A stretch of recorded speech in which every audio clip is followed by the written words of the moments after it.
Hey everybody, welcome to the class. I'm Dr. Astar Bear and my co-teacher Leah Schaefer. I hope everyone's doing well.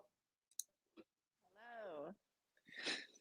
So tonight we tonight talk about we're gonna talk about what happens when you get these visions or thought processes or narratives, very common in meditation. Um, and since we also said we were going to talk about gratitude, then we'll talk about that too. There are two themes that we're going to bring together for this for this class. Great. Some that we've prepared more than others.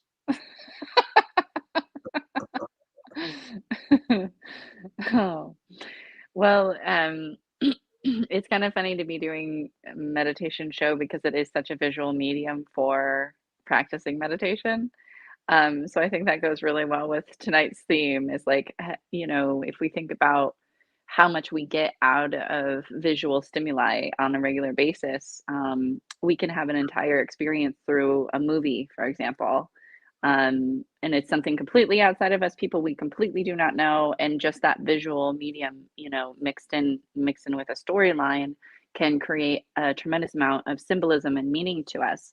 And so and I mean, I'm pretty sure it's like the number one, like one of the number one things that people are addicted to is like binging shows, right?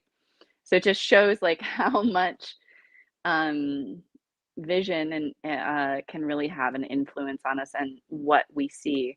But tonight we're going to talk about what we actually have within ourselves. So, like the type of imagery, the type of vision that comes up for us, either in our meditations or maybe in a daydream, or maybe even just through dreams itself. Yeah, I mean, we were having a discussion about this, like, how common is this? Because I think, like when you use the word vision, it sounds like, Moses and the burning bush, Yeah. or, Jesus confronting the devil out in the desert, like, and that kind of vision is probably somewhat rare, um, Hmm. does happen, but there's a common kind too. I think that happens maybe almost every time you sit down, where you have a kind of extended thought process, like a narrative, and it's a story, and maybe has some images in it, and so I want to use like the term vision to like include all of that, like the whole spectrum, right? What we sometimes something is so strong, it just carries us along, and it's like, yeah, that's a vision, right? That's obviously a vision. um, but the kind of there's a more a less intense version too, that I think is more common. um, and we want to talk about that because a lot of times we've all kind of absorbed this idea that that we kind of like suck at meditating, and that Mm, especially like, oh, I'm having all these thoughts and that means I suck at it, and you mm, know like the number of times people have confessed to me, like as if I'm a priest or something, right? Like I want to meditate, but I just have too much monkey mind and I have all these thoughts going everywhere, right? And it's like I'm supposed to absolve you of that, right? And say, it's okay, that's all right. Well, sorry you failed and you sinned or whatever, and this has always made me uncomfortable, because I'm not like, I don't think it's really about that. I don't think it's about sin and redemption when you meditate. I see it more like developing a skill. Like if you're trying to learn how to ride a bike, and you fall or whatever, like you don't say, oh, that I'm so bad. Oh, please forgive me, right? Like, no, you just try again. Like you get the skill. mm. Um, we don't usually load it up with that kind of interpretation. um, and so I wanted to talk about this topic, to kind of look at our thought processes in a different way, not Mhm. as distractions, not as something that is like, oh, I screwed up again at meditating. I'm so bad, right? Like not like that. Because every time we think we're bad, that's a kind of psychic weight that we have to carry. you know, like, and it's Mhm. and then it makes us feel bad on some level, and it's like meditation. It's like I don't want that to make you feel bad, right? Like there's already so many things in life that make me feel bad, No, yeah, that's not this one. Come on, you know. Yeah. Yeah, like allowing it to be more of a refuge. And I think that that is so on brand for heart rhythm meditation is there we're not the practice that we are practicing together tonight is not about excluding parts of ourselves. It's really about taking all the parts of ourselves and interpreting that and integrating it. And that's actually what our practice tonight can really do is it can take fragmentations and allow you to come into a whole picture with that. Um, because you are basically, when you meditate, you're creating a link between your subconscious self and your conscious self. And by it's really very much an act of surrender when you do that. Um, and that is what meditation is. It's coming inside, and there's a very deep surrender within that. And you're going to get information. And some of that information might be through racing thoughts because you are, you know, from your work and your job and your kids and your da da da da da, like you're just burnt out in your own right, and you're like your circuitry is just going, going, going. And that part, like the chaos of that, will subside, and you will process that through your meditations. Right, Um, but like on the other, on kind of like a little bit further down the line, it's like you will start to notice patterns in your meditation of the information you are getting, either through thoughts or perhaps through vision or perhaps through a somatic experience in your meditation, a physical experience in your meditation right, somatically. And so all of that is information. And what we're doing in our meditation is that we're basically allowing ourselves to have a whole picture from all these fragmented parts. And so it's not about trying to push things out like Asatar is talking about. It's not about, if I have a thought, then I'm just failed at my meditation or whatnot. right. It's like we want to see experiences that we have in meditation, whether they are thoughts or feelings or sensations or visual phenomenon. We want to see that as that's information, and that's information about our state, and that's information about the depths of ourself that we're not usually aware of, right? So we're having a communication, like Leah said very very well, between our conscious and our subconscious, and the subconscious or unconscious is a very deep well, right? There's a lot there, and this is you get into these kind of universal themes in the unconscious, like Jung talks about, these archetypal kinds of Yeah. themes, and that happens like pretty quickly, right? Because your unconscious doesn't speak to you in words necessarily, right? It speaks to you in Right.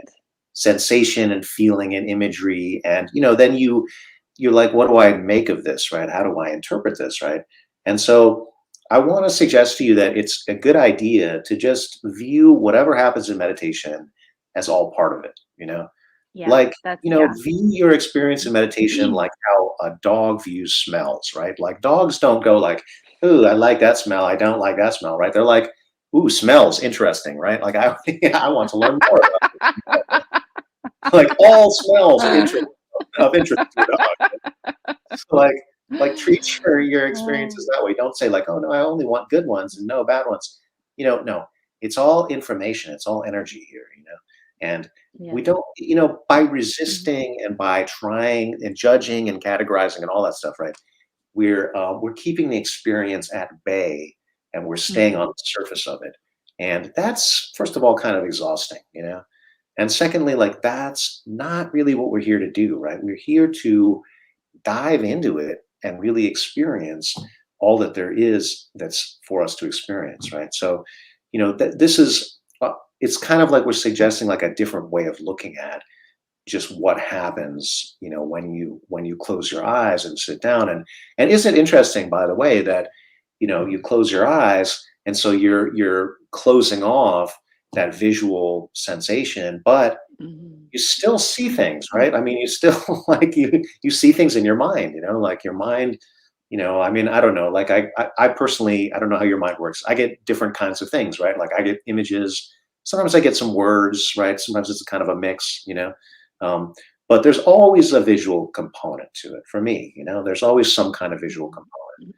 Mhm. Um, Yeah, so, and just to say that you're so because you are a unique human, you'll all everybody out there listening, because you are a unique human, your experience in meditation will be unique to you.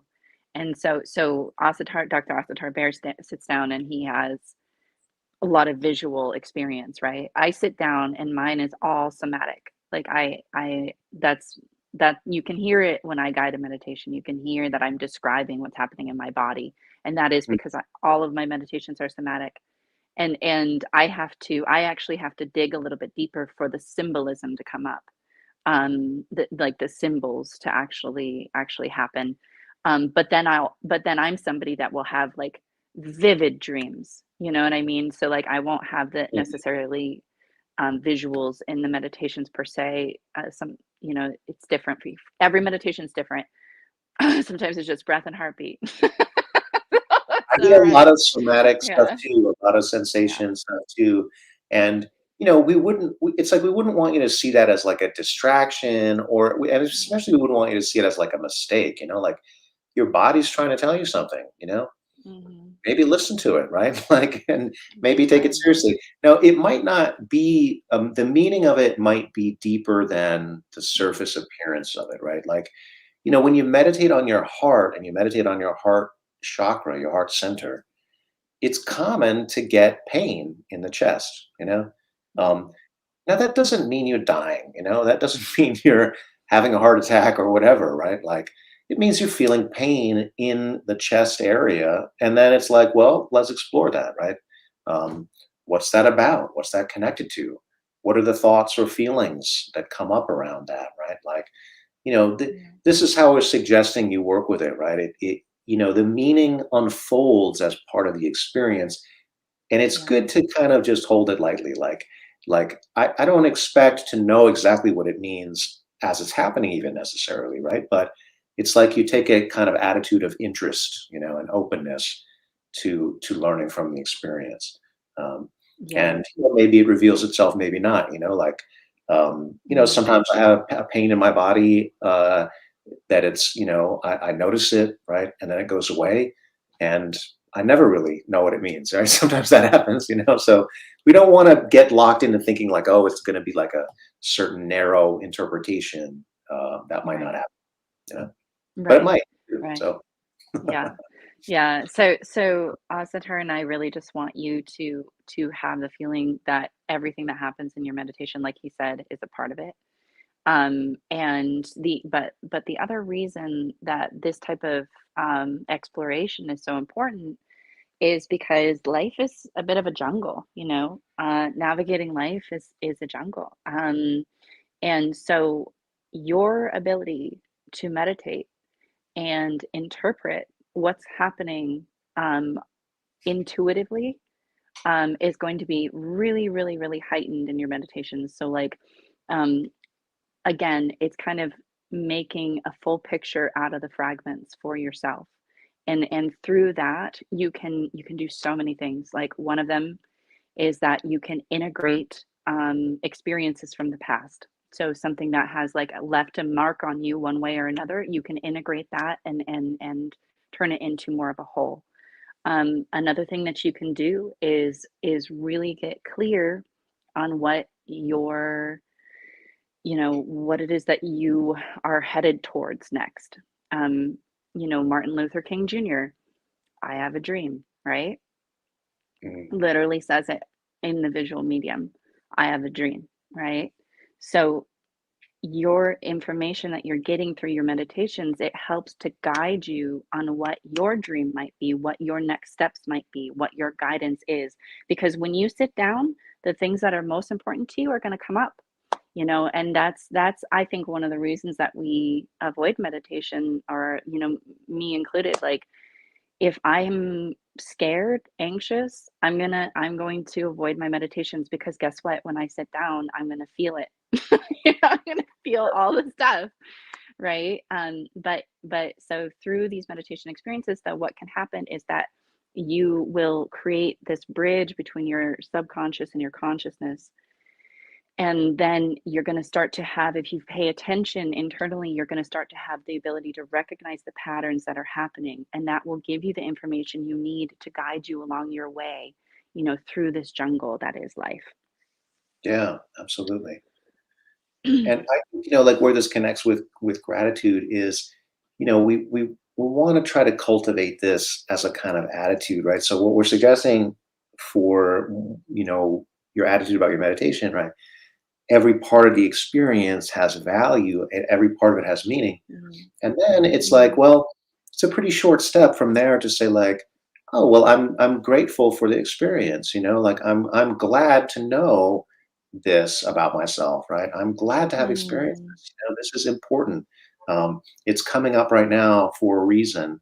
Um, and even if it's difficult, right? Even if it's challenging, even if it's painful, um, you are, after all, allowing it to come up at a time when you're really most equipped to deal with it, right? That is, it's calm, you're still, right? You have your breath developed and rhythmic, and mm, your inner resources are at a very good place to deal with this, right? Imagine if it comes up when you're battling your way through traffic or something like this, right? Where you don't have as much of an ability to focus on it, right? Um, because you have so many other outer demands on your energy, right? Your energy can be very focused on yourself in meditation, and that's a gift, right? That's one of the mm. unique things about this practice. So we want to just encourage you and give you a couple of pointers here for how to do this.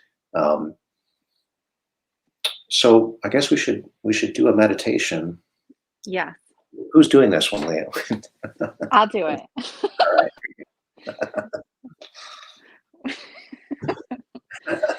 All right. Doing great. It's all part of it. All right. So go ahead and find your seat, whatever your seat's going to be like today. And come into your posture. I like to think of my posture as lining up all my bones so that my muscles can relax as much as possible while in an upright position. So that means that I rest my wrists on my thighs, because it allows my elbows to be directly underneath my shoulders. You see, it just takes like a little bit of that tension out of the shoulders, out of the collarbone area.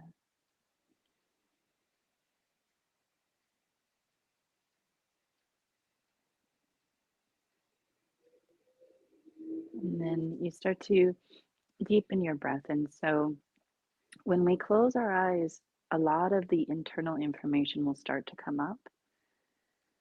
And you want to meet that. You want to meet what's coming up, and you can meet that with your deep breathing. And so, right away, as soon as you kind of settle into your seat and you close your eyes, you start to meet yourself in this moment with your deep breath. So, start to deepen your breathing.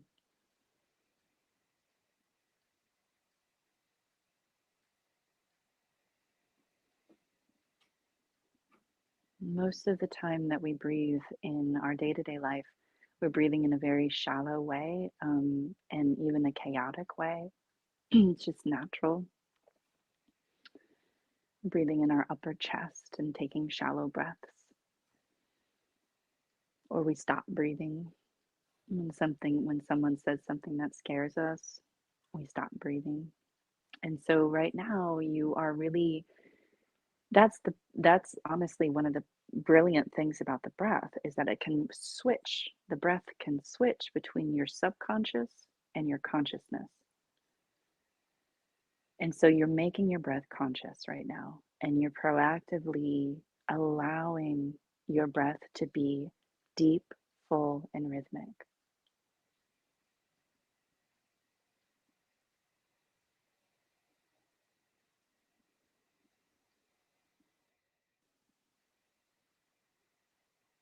I like to imagine my breath moving all the way to the bottom of my torso, like water filling up a glass, and that helps me to really allow my breath to go deeper into my body than it normally would.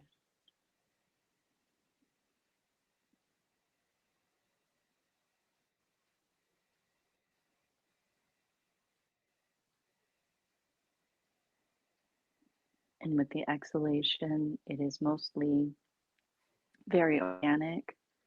But what we do is we hold breath in, and so you want to squeeze your abdomen at the end of your exhalation and really get all of the breath out.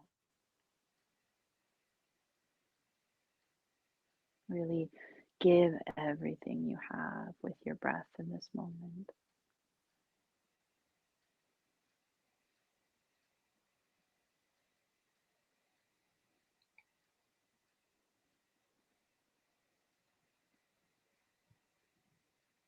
And then I would like you to try to listen for your heartbeat. So it depends on how much experience you have with this. Some of you will already be able to start breathing in rhythm with your heartbeat. For example, 8 heartbeats in, 8 heartbeats out.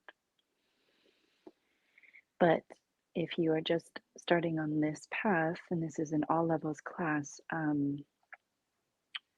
you might still be just trying to feel your heart. And this is a part of being able to meditate. It's your surrender into truly listening inwardly.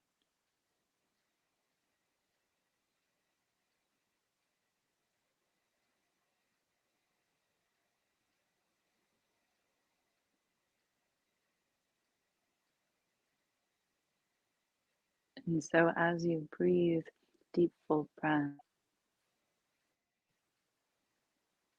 I want you to bring your full drishti, your full mental focus onto your heart. And I want you to start listening.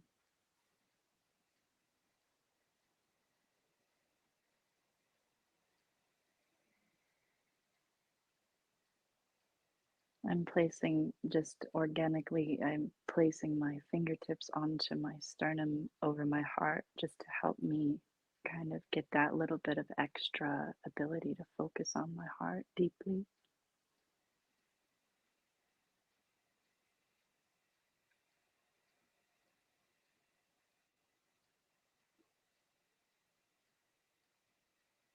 And the nice thing about this, so in a lot of ways, we're kind of exploring the subconscious just by doing this, even by doing this right now. In a way, we're very much exploring the subconscious. Our body itself is part of the subconscious, our heart itself. And it's people can it can really feel like one of the obstacles that comes up for a lot of people is that it can feel like almost like the ocean, it's so big, and that can be scary. You don't know what you're going to come across, right? Who knows what's in there? And I just want to reassure you that whatever's in your heart, your heart will only show to you what it's ready to show to you. You can trust your heart.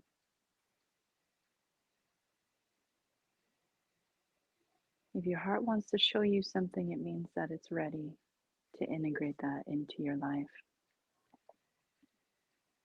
And the other thing, too, another way that you can really trust yourself in this moment is that whatever comes up, whatever you experience, you can meet that experience with your breath.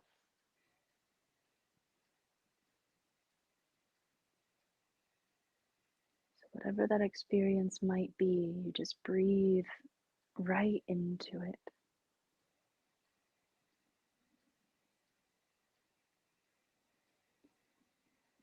And so you can practice that right now by deep, full breathing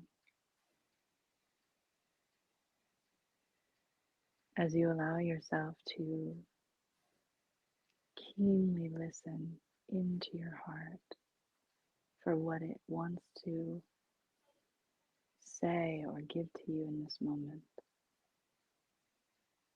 Really listening to your own heart.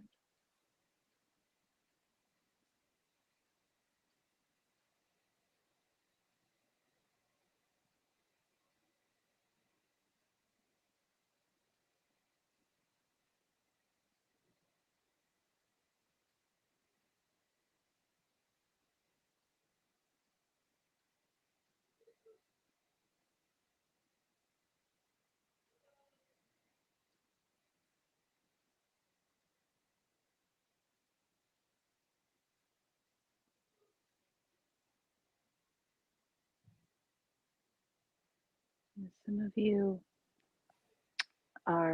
you might have something going on right now that in your life that's very pressing and you can't actually stop thinking about it. It's so pressing for you. And so this would be the moment, this creating this safe haven for yourself of reflection. This would be the moment when you can really ask your heart to please give you guidance. And again, this is the moment when it's really when a problem comes about that you cannot solve mentally, that your mind is honestly just too limited to be able to solve. Your own mental construct is too limited to be able to solve. And so we have to listen to our heart, which is extraordinarily powerful.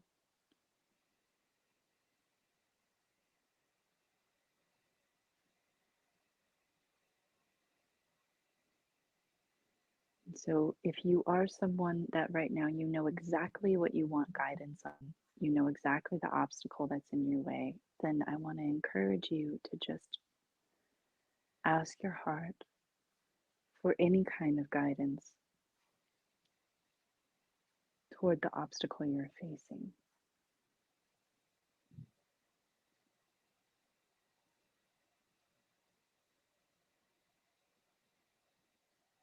And then the key is to surrender into the listening to your heart in this moment.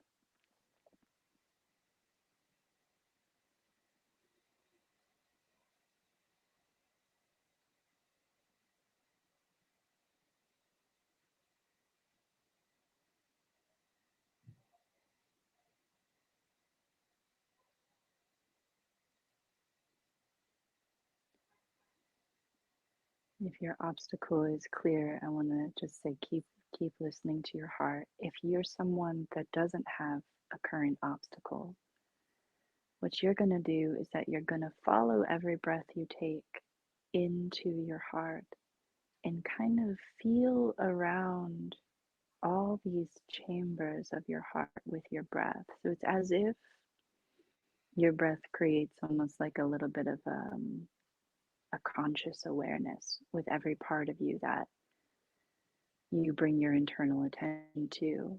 It's both. It's the internal attention and it's your breath itself, and you're using your breath to explore somatically around your heart. And you're doing this with deep curiosity, just whatever comes up to you. And so you're more coming from an open space if you don't really have an obstacle right now. And so either way, whichever camp you're in, practice in this moment again, even deeper listening.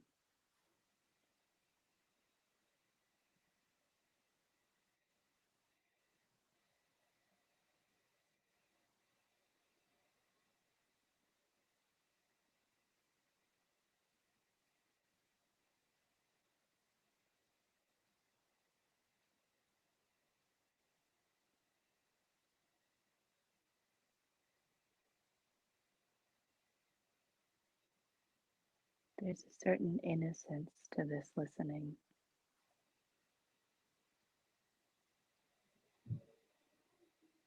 because you're opening your mind to hearing something you haven't heard before.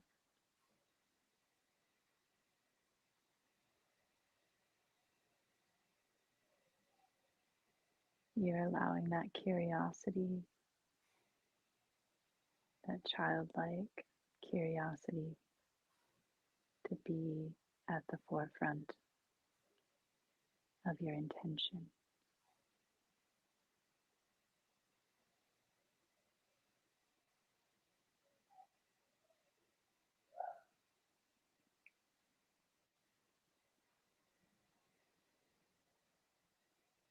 And whatever feedback you're getting,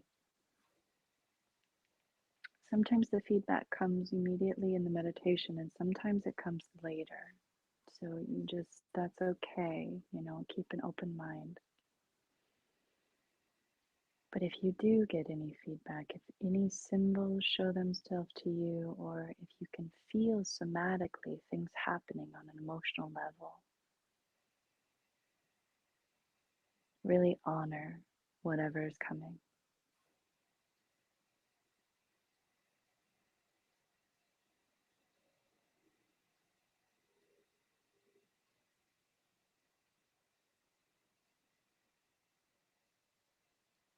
Whatever it is, you meet it with your breath and you hold it. You hold it all in the space of your heart.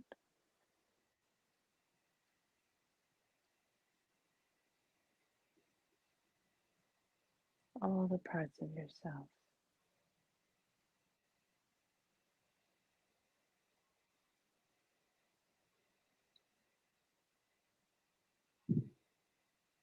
The past self, the present self, and the future self.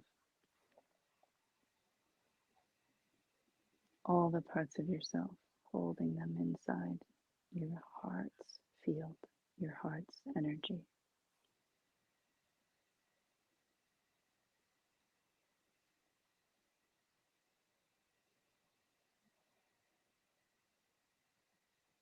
And trusting your heart so deeply, knowing it will tell you what you need to know.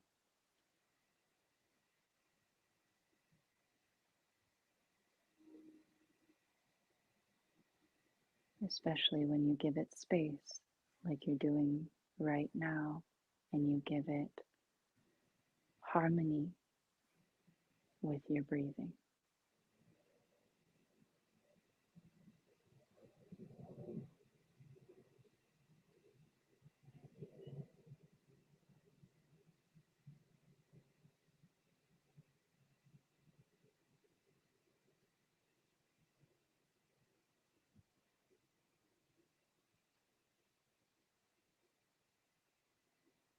And then go ahead and place your hands on your heart and really thank your heart and thank your body, thank your mind for being a part of you and being a part of your experience of this incredible opportunity that is your life.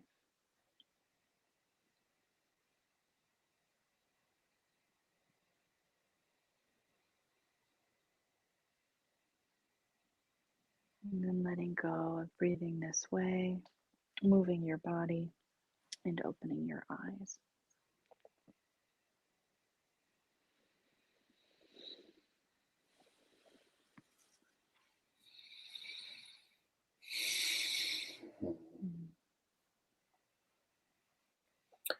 There's something so powerful about putting your hands on your heart. You Yeah. just by adopting that posture, you're like, there's a sacredness, there's a connection, you know, there's a kind of sense of like, what do I pledge myself to, or Mm, do I unite with, what do I value, and it mm, has it, like if we just view that gesture as an archetypal, you know, right. Like a position, symbol.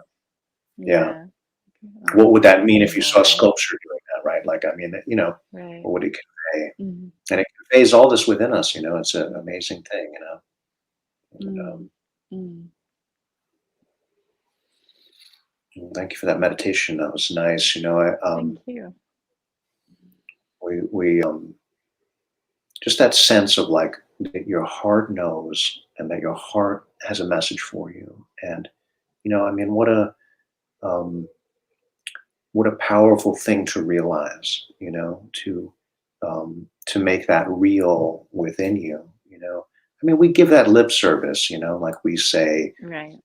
with your gut or whatever, or, follow your heart. But, it turns out it's a very difficult thing to do. And it takes a lot of faith and a lot of inner strength and a Yeah. lot Big of time. feeling connected, within yourself. And so Yeah. you might consider, like when you're doing this, that, you know, every breath you take, you're building that, you know. Um, Now I want to go back to another issue here a little bit, which is, um, like if we're saying, okay, all thoughts and all feelings and all visions and all experiences that you have in meditation have value. What about focusing your mind? What about concentrating? How does that play a role? Mm. Um, Mhm. the term that everyone uses these days, the one that's so hot right now when we're talking about meditation, is mindfulness. Um, and mindfulness, right? It conveys that idea that we're focusing the mind, that we're concentrating, and the question is on what, right? And in what way, right? And we do want to concentrate. Concentration is the foundation of meditation. So, but just notice, like in the instructions that Leah gave you, there was concentration there, right? It's make your breath deep, make your breath rhythmic, pay attention to your heartbeat, synchronize your breath and your heartbeat. That's actually a fair amount to concentrate on, right? And Yeah. you have a kind of added thing here, which is you can tell when you're doing it and when you're not doing it, like, well, is your breath in rhythm with your heartbeat? Like that's a yes or no. Um, so, if it's not, if your breath has gotten disorganized, well, you stopped concentrating, right? So focus up on that. Um, Mhm. we're not saying that you can completely space out here, right? Like we're saying, appreciate the thoughts, feelings, sensations that you get within the context of that discipline with your breathing, right? So Mhm. the place for that concentration, the place for that mindfulness is really making your breath optimal, right? Making your breath deep and rhythmic and slow and heart centered and full. All of these are elements of heart rhythm meditation. So, I mean, it's not the only kind of meditation, right? It's just the kind that we teach, right? So, you like that is your foundation, right? And then within that, then you have reign to explore. Um, what are the thoughts? Now, I also want to say we're not just drifting along with whatever thought process happens, right? I'm Mm. saying, it means something, it's a message, right? But we also want to go deeper, right? That's our constant Mm. urge. That's our constant kind of direction, right? Don't stay on the surface with the thought. Consider that there's a thought behind that. There's a deeper thought. There's a feeling behind that, right? There's Mm. something Mm. deeper. There's always something deeper, right? So explore that, right? Don't stay on the surface with it. And also, one of the things that's tempting to do is we want the story to go a certain way, right? We want Mhm. the narrative or the vision or whatever it is, right? We want it to be, whatever lines up with our self-image or whatever lines up with our hopes and doesn't line up with our fears, like that, right? But that's not how this works, right? We're not here, we're not writing a story, right? We are hearing a story from ourselves, Mhm. like, so, Mhm. try Mhm. not to control it and try not to be Yeah. like, oh, it has to go this way, right? Not, don't Right. resist, that's resisting it, and that's keeping it at the surface. So no, allow it to be. Oh, is there something that's happening that you fear? Go into that, right? even try to turn it up, what's the fear?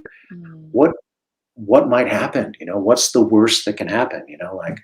Like explore that idea, mm, Um, mm, mm, like, I mean, this has mm. happened to me. I'll just personally like share. This has happened to me so Yeah. many times, right? Like I get, some kind of thing in it. It's like, how do I know that I fear it? Well, because it has some kind of violence, or some kind of bad thing is happening to me physically, or like in the experience, in the vision, or whatever, right? And I'm like, no, don't go that way, right? And then it's like, well, okay, what if I allow that to happen? I'm noticing, okay, there's a fear reaction happening. What if I go with it? And then, like, death is a metaphor for transformation, right? Like death, Mm, I mean, obviously that's a real thing, right? That's, I hope that doesn't happen to you while you're meditating, but like usually it's a metaphorical thing, right? Like you have, that it symbolizes change, right? So it's a dramatic kind of metaphor for change, right? So, mm, what is changing, and what feelings is that connected with, and how is that connected with fear? Resisting it is not the way here, right? Resisting it is going to keep it at that kind of, you're going to be on the surface of the water and getting rocked around by the waves, right? So you want to mm, dive deep into it, right? And that's often when the message of it kind of opens up. mm. Yeah, I really like that, Asatar. It's a really well said. And I think too, I just want to point to this too, because I think a lot of people experience this where if they are in a state of anxiety or they are in a state of fear, um, they're very much trapped in their head. Like this happens to me too, like, and you just get you cannot like you can't find a solution, you can't find an answer, and it's just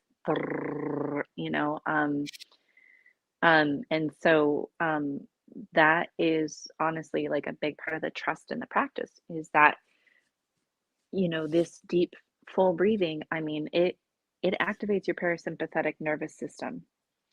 And when your parasympathetic nervous system is activated from deep breathing, it's very simple. Like your diaphragm moves along your vagus nerve and it activates your vagus nerve. And then once that gets activated, your parasympathetic nervous system turns on and it relaxes you. It's called the relaxation response.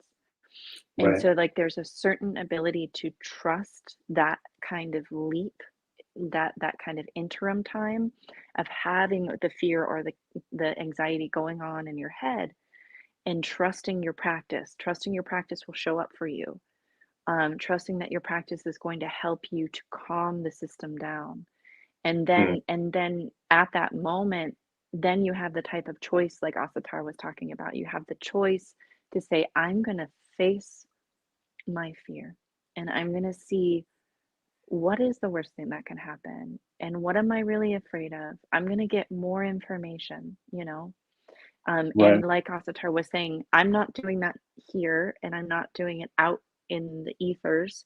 I'm going here and I'm going deep inside. I'm going underneath. And that's where you're going to start to maybe not right in the moment, but you trust that it will come for sure. So, Yeah, that's a really good point. Like because we use this phrase a lot, like being in your head, right? Or being in your thoughts. And I think, like Leah just kind of really explained, like, what is that, right? Like it's being trapped in this loop, right? Where you're trying to figure it out, right? Your mind is like, I've got to figure out the answer, right? And because our minds are frankly very good at figuring out answers a lot of the time, right? But like our hmm big problems don't have simple solutions. They don't, right? Because otherwise we would have right. already figured them out.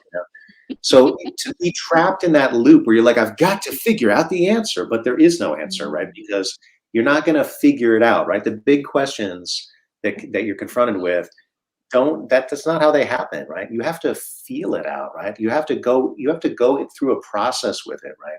A process of becoming. So you're not going to figure it mm, out like you're going to figure out a math problem, right? And so it's not the proper place for your mind. Your mind gets exhausted by this, by like, circling through again and again, right? Because there is no mm, obvious solution, right? There's not enough information frankly, right? For your mind, your mental processes to come up with this, right? So you're just giving your mind an impossible task, right? And it's not good for your mind, right? So, if you're finding yourself doing this, right, like, oh, I've got to come up with the answer here, maybe just leave that aside. Like, you don't always have to come up with the answer. Sometimes the answer is just to say, okay, like, hey, this is a thing that's important, right? I recognize that, Mm. and now I'm going to go deeper. Right now, I'm going to calm my nervous system. Right, like Leah said, I'm going to go within. I'm gonna find out, what does my subconscious have to say? What does my unconscious have to say? What does my heart have to say about this? Right, because that's not as available to us usually. Right, like we have a sense of what our mind is telling us, because like our mind's very active all day. Right. Um, we don't always tune into the deeper parts of ourselves, Mhm. um, Mhm. and that's the opportunity, that we're looking for, right? um, Mm. so I mean, just to, like, we use these terms like being in your head or whatever, being in your body. What does it mean? Developing a sense of that for yourself, and a knowledge for yourself of, what Mm. does it feel like, when I'm in my head, and how do I drop down into my heart? How do I do that? Um, Mhm.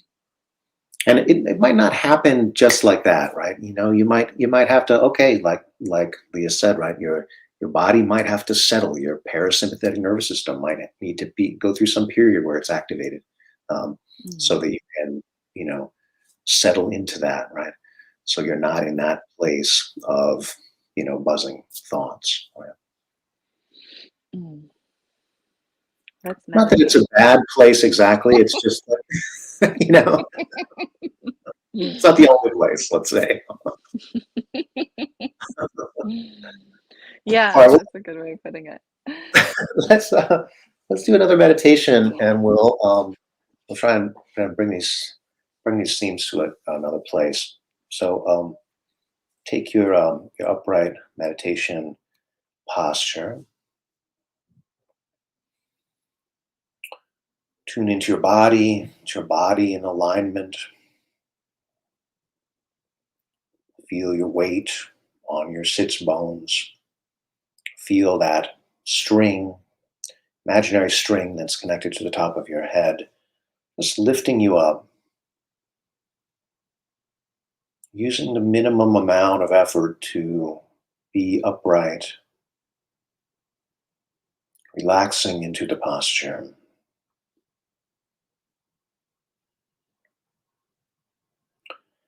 And begin to tune into your breath and make your breath deep and slow and rhythmic and heart centered. So tune into your heartbeat and place your hand on your heart. Help you feel the beating of your heart.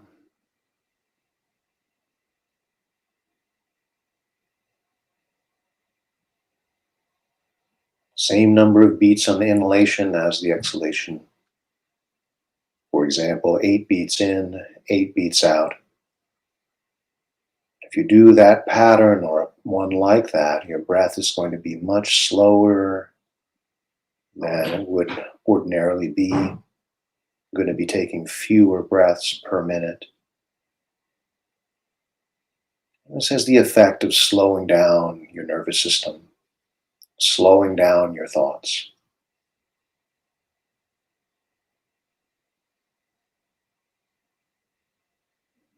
You might notice that your thoughts change in character, they flow differently.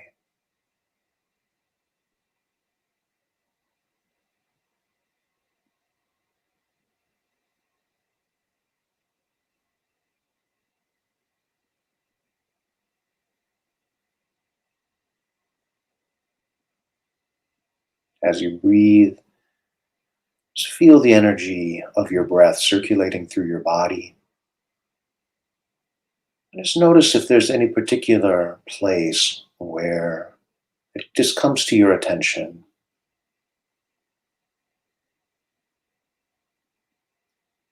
I'm noticing such a place on myself, right in my mid back on the right side, a little bit of soreness. Maybe something like that jumps out at you, or maybe not. Just kind of scan through your body using your breath, keeping your breath rhythmic.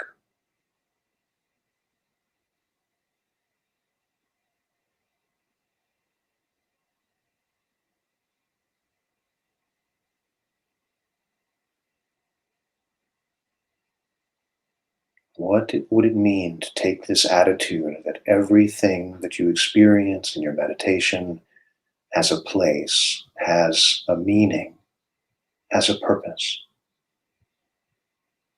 Maybe that meaning, maybe that purpose is not immediately evident.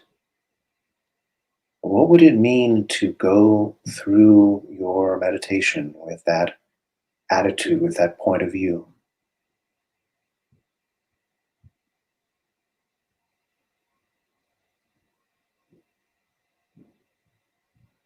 Even the things that seem to be coming from the outside world, even the sounds, even the way that the air is moving, even the smells, whatever, whatever is coming to you from the outside world. Even when we have our eyes closed, we're still being exposed to millions of bits of sensory data, you know. So we're only aware of a few of them at a time, right? Why is that, right? How are we sorting through those millions of bits of data and getting why have these come to the top of our consciousness, right? That has some meaning, right? That has some, even when it seems to be outside, it's being filtered through you. So just consider that. What would it mean to meditate in that manner, to sit in that manner? What would it mean to extend that as you breathe and extend your breath out into life, giving and receiving each breath? What would it mean to live that way, to consider that every experience that you have has meaning, has purpose, has value, has something to teach you, has something for you? Perhaps even, if this idea resonates with you, perhaps even is given to you by the infinitely wise and loving Creator, the one being.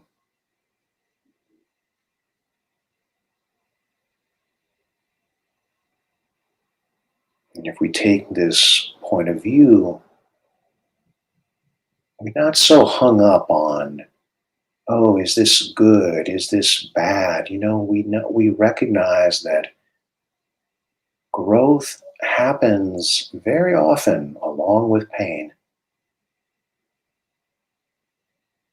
There's not much growth that happens without it, to be honest. I mean, I hope that doesn't sound too bleak, but think of the times that you've grown the most.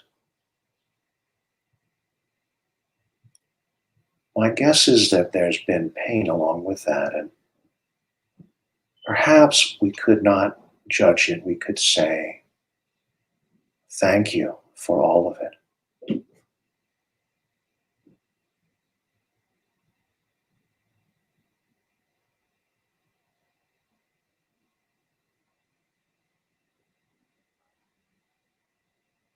And the more pain we experience, the more growth there is.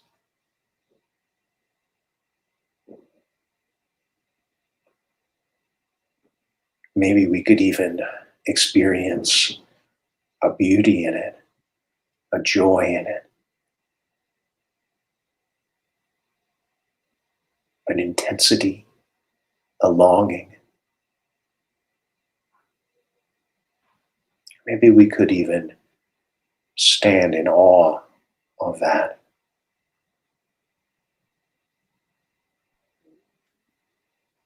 If we could set aside for the moment our personal judgment about, oh, is this good? Is this bad? It's not what I ordered. We don't order up pain, do we? I'll have the pain sandwich. No. We don't, but it comes to us nonetheless.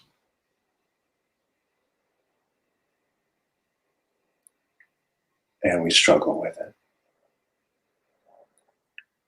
We could distinguish between pain, which is inevitable, and the suffering that comes when we try to resist it, when we try to control the uncontrollable river of life.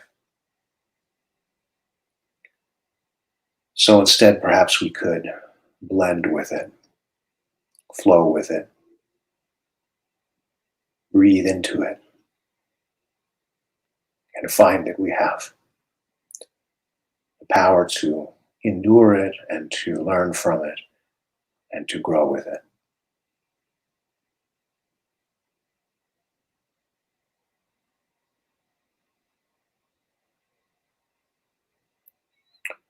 May it be so for each one of us.